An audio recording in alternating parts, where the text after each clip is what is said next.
ඔයත් UK වල ඉන්න ප්‍රොෆෙෂනල් කෙනෙක් නම් ජොබ් වලට කොච්චර ඇප්ලයි කරත් ඔයාට රෙස්පොන්ස් එන්නේ නැත්නම් ඉන්ටර්විව් අරේන්ජ් වෙන්නේ නැත්නම් ඔයාගේ CV එක ඒගොල්ලෝ කන්සිඩර් කරන්නේ නැහැ කියලා හිතෙනවා නම් මේ වීඩියෝ එක අද ඕගොල්ලන්ටයි කතා කරන්නේ. ඉතින් මම කලිනුත් මගේ මේ CV සම්බන්ධ වීඩියෝස් වලදී කතා කරලා තියෙනවා.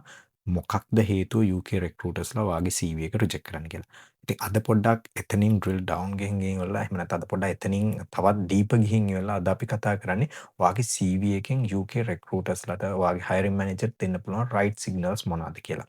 ඉතින් මේවා කොයි විදිහටද අපි CV එකට ඇතුළත් කරන්න කියලාත් අද අපි කතා කරනවා. UK වල රෙක්රූටර්ස්ලා නිකම්ම CV එක කියවනවා විතරක් නෙමෙයි. ඒගොල්ලෝ බලනවා ඒගොල්ලන්ට ඒ CV එක හරි වයිබ් එකක් රයිට් සිග්නල්ස් දෙනවද කියලා. ඉතින් මේ රයිට් සිග්නල්ස් මොනවද කියලා අපි ඉස්සෙල්ලම බලමු. පළවෙනි එක තමයි මේ කැන්ඩිඩේට් රෙඩිද කියන එක. ඊළඟ එක තමයි මෙයා මේ ඕගනයිසේෂන් එකට ඇඩැප්ට් වෙන්න පුළුවන් වෙන විදිහේ කැන්ඩිඩේට් කෙනෙක්ද කියලා. සහ තුන්වෙනි සහ වැදගත්ම පොයින්ට් එක තමයි මේ හයරින් ඩිසිෂන් එක සේෆ් හයරින් ඩිසිෂන් එකක් වෙයිද කියන එක. ඉතින් යාලා මෙතනදි බලන පළවෙනිම පොයින්ට් එක තමයි ක්ලියර් ප්‍රොෆෙෂනල් ඩිරෙක්ෂන් එකක් තියනවාද කියන එක. ඉතින් ගොඩක් වෙලාවට අපි ලංකාවේ ජොබ් රෝල්ස් ගොඩක් ජෙනරල් එහෙම නැත්නම් ගොඩක් ඒවා ජෙනරික් ජොබ් රෝල්ස්. ඒ කියන්නේ අපි කරන්න තියෙන හැමදේම කරනවා.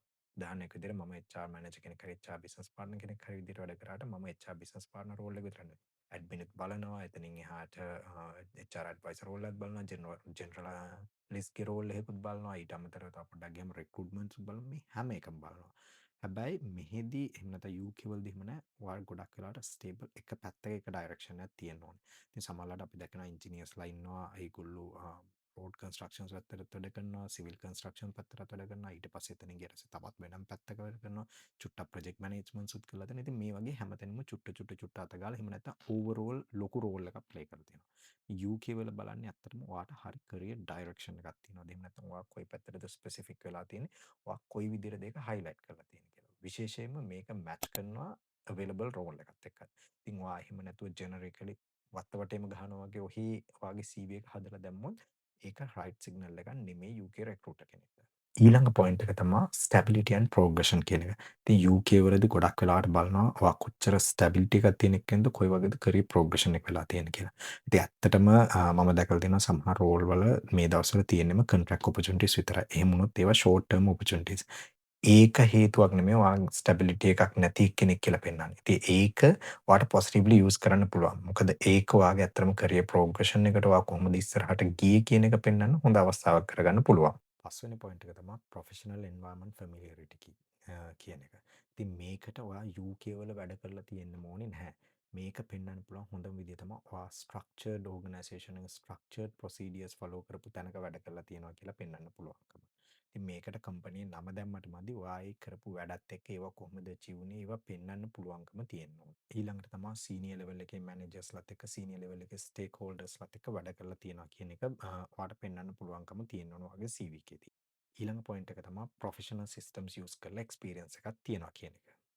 අන්තිම සහ තවත් එක වැදගත් පොයින්ට් එකක් වෙන්නේ ක්ලියර් කමියුනිකේෂන් කියන එක. ඉතින් මේ ක්ලියර් කමියුනිකේෂන් එක කියන එක ඔයාට පෙන්වන්න පුළුවන් හොඳම විදිය තමයි ඔයාගේ CV එක ක්ලටර්ඩ් අඩු එහෙම නැත්නම් එක ගොඩේ තියෙන විදිහට නැතුව පැහැදිලිව බුලට් ෆෝම්ස් වලින් ලස්සනට ලියලා තියෙන එක. ඉතින් මේක තමයි පළවෙනිම ඉම්ප්‍රෙෂන් එක. ඉතින් මේ CV ඩොකියුමන්ට් එකේ ඔයාට තියෙන ගොඩක් දේවල් දාන්න ඕනි හන්දා ඒක ගොඩක් ක්ලටර්ඩ් වෙලා එක ගොඩේ තියෙන පොයින්ට්ස් අතර ඉඩක් නැතුව තියෙන ලස්සන ෆෝමැට් එකකට නැතුව තියෙන CVස් වලට ගොඩක් වෙලාවට රිජෙක්ට් වෙන්න තියෙන chances වැඩි. ඉතින් ඒක හන්දා ඒවා cluttered නැතුව පැහැදිලිව step by step point by point හරි flow එකකට ඔයාට පෙළගස්වන්න පුළුවන්. ඒක තමයි හොඳම විදිය ඔයාට හොඳ clear communication එකක් තියෙනවා.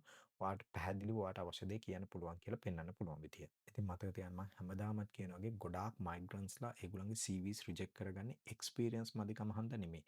ගොඩක් වෙලාවට ගොඩක් මයිග්‍රන්ට්ස්ලා ඕවර් ක්වොලිෆයිඩ්. එහෙම නැත්නම් ඕනි තරම් අදාළ එක්ස්පීරියන්ස් එක තියෙනවා. ට්‍රාන්ස්ෆරබල් ස්කිල්ස් තියෙනවා. ඉතින් මේවා පෙන්වන්න නොදන්නකම සහ රයිට් සිග්නල්ස් දෙන්න බැරිකම හන්ද තමයි CVs ෆේල් වෙන්නේ.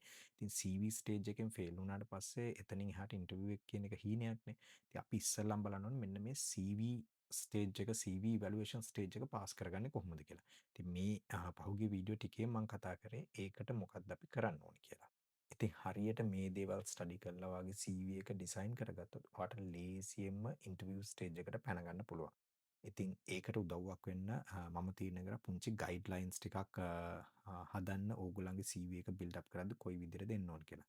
ඉතින් ඕගොල්ලොත් කැමති නම් මේ ගයිඩ්ලයින් එක ගන්න මේ වීඩියෝ එකේ යටින් කමෙන්ට් කරන්න ගයිඩ්ලයින් කියලා. එතකොට මම මේ ගයිඩ්ලයින්ස් ඕගොල්ලොත් එක්ක ෂෙයා කරගන්නම්.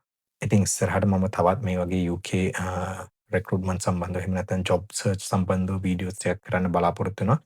ඒවත් එක්කත් එකතු වෙන්න. අපිව තාම සබ්ස්ක්‍රයිබ් කරලා නැත්නම් අපිව සබ්ස්ක්‍රයිබ් කරලා බෙල් අයිකන් එක ක්ලික් කරලා නොටිෆිකේෂන්ස් ඔන් කරලා තියාගන්න. මේ වගේ මම අප්ලෝඩ් කරන හැම වීඩියෝ එකක්ම ඕගොල්ලන්ට බලන්න පුළුවන් වෙනවා. ඉතින් මේක වැදගත් වෙයි කියලා හිතනවා නම් ඕගොල්ලන්ගේ UK ඉන්න යාළුවෙක් එක්ක හරි දැන් UK ඉන්න කාත් එක්ක හරි ෂෙයා කරගන්න එක. ඉතින් මේකත් ෂෙයා කරගන්න. බොහොම ස්තුතියි.